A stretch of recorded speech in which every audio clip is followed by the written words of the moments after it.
அகண்ட மண்டலாக்காரம் வியாப்தம் என சராசரம் தற்பதம் தர்ஷிதம் என தஸ்மை ஸ்ரீ குருவே நமக.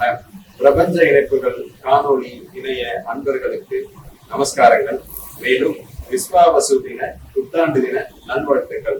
உங்களுடைய இல்லங்களிலும் உள்ளங்களிலும் இந்த பிரபஞ்ச காணொளி அன்பர்கள் அனைவருக்கும் உடல் நலம், நீலாயும், நிறை செல்வம், உயர்வுகள், விஞ்ஞானம் ஓங்கி வாழ வேண்டும் என்று சொல்லி எல்லாம் அந்த பிரபஞ்சத்தை பிரார்த்தனை செய்து இப்பொழுது நாம் 3 ராசிகளை சிந்திப்போமாக. மேஷ ராசி முதல் கொண்டு மிதுன ராசி வரை இன்று நாம் சிந்திக்க இருக்கிறோம். நெருப்பு தத்துவத்தை உள்ளடக்கிய இந்த மேஷராசி திருவண்ணாமலையை குறிக்கிறது.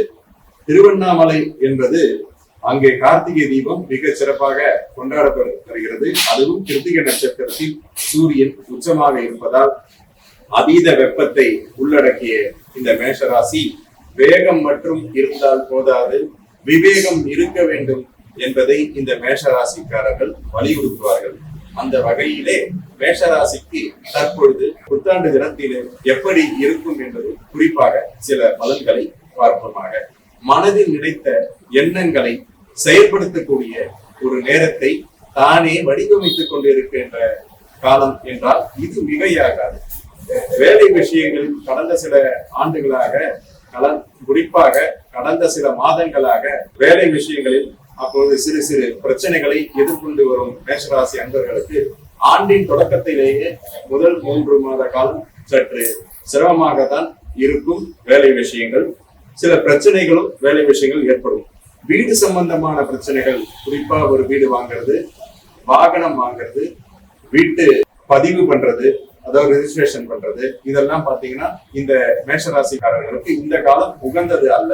அந்த வகையிலே தான் சில பாதகங்களை ஏற்படுத்தி கொடுக்கும். ஆகையால் தான் விஸ்வாவச தினத்தில் நாம் மேஷராசியை மையப்படுத்தி முதன்மைப்படுத்தி இந்த பலன்களை சொல்ல இருக்கிறோம். அதே மாதிரி பார்க்கும் பொழுது அதே பிரகாரம் குழந்தைகள் வழியில் ஒரு சுகவீனங்கள் இருந்து கொண்டே இருக்கும். இந்த மேஷராசிக்காரர்களுக்கு கால் சம்பந்தப்பட்ட பிரச்சனையும் வயிறு சம்பந்தப்பட்ட பிரச்சனையும் எப்போதுமே இருந்து கொண்டே இருக்கும். அதுவும் இந்த காலத்தில் இது இன்னும் வேகமும் விவேகமும் எடுத்துக்கொண்டு சில பாதகங்களை செய்ய இருப்பதால், குறிப்பாக அஸ்வினி, பரணி, கிருத்திகை ஆகிய 3 நட்சத்திரங்கள் இருப்பதால் அஸ்வினி நட்சத்திரம் பொருளாதாரம் சம்பந்தப்பட்ட பிரச்சனையும் உயிர் சம்பந்தப்பட்ட பிரச்சனையும், அதாவது உயிர் பொருளாதாரம் 2 காரகங்கள் இருக்கு. ஒரு ராசிக்கு பாத்தீங்கன்னா 2 காரகங்கள் இருக்கு. ஒன்று உடல் காரகம் வேலை செய்யும், அல்லது பொருளாதாரம். இது ஒண்ணுதான் பாதகம். அஸ்வினிக்கு மட்டும் 2ம் கொஞ்சம் பாதகத்தில் இருக்கிறது. பரணி மனம் சம்பந்தப்பட்ட பிரச்சனைகள் இருப்பதாகவும், கிருத்திகை நல்ல நிலையில் இருக்கிறது. இப்பொழுது தாயார் உடல்நிலையில் சற்று பாதகம் விளைவிப்பதால், குறிப்பாக இந்த மேஷராசிக்காரர்கள் தாயாருக்கு உடல்நல பாதிப்பு, சிறு சிறு பாதிப்புகள்லாம் ஏற்படுவது மிக முக்கியமாக மருத்துவ உதவி செய்து கொள்வது சிறப்பு. மேலும் மேஷராசிக்காரர்களுக்கு இப்ப எல்லாரும் பாத்தீங்கன்னா 7.5 சனி ஆரம்பமாக இருக்கிறது. 7.5 சனி அது பண்ணிடுமா இது பண்ணிடுமா பயப்படுத்துறாங்க. அப்படி இல்லை. பாதகாதிபதியாக இருந்தாலும் கூட இந்த சனி உங்களுக்கு தொழிலில் சில மேன்மைகளை செய்வார், தொழில் பலப்படுத்துவார்.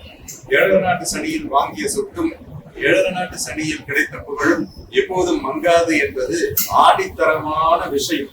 அந்த வகையிலே உங்களுக்கு உங்கள் நிலையை பக்குவப்படுத்தி ஒரு உயர்ந்த நிலைக்கு, அடுத்த நிலைக்கு கொண்டு போகக்கூடிய பணியை தான் இந்த சனி பகவான் செய்கிறார். எனவே மேஷராசிக்காரர்கள் சனியை கண்டு பயப்படுவதோ பதட்டம் அடைவதோ கூடாது. பிரதி வெள்ளிக்கிழமை தோறும் அருகில் இருக்கக்கூடிய சிவாலயங்களில் இருக்கக்கூடிய அம்பிகைக்கு மல்லிகை மலர் சாற்றி வழிபடுவது உங்களுக்கு சிறந்த பரிகாரமாக இருக்கும்.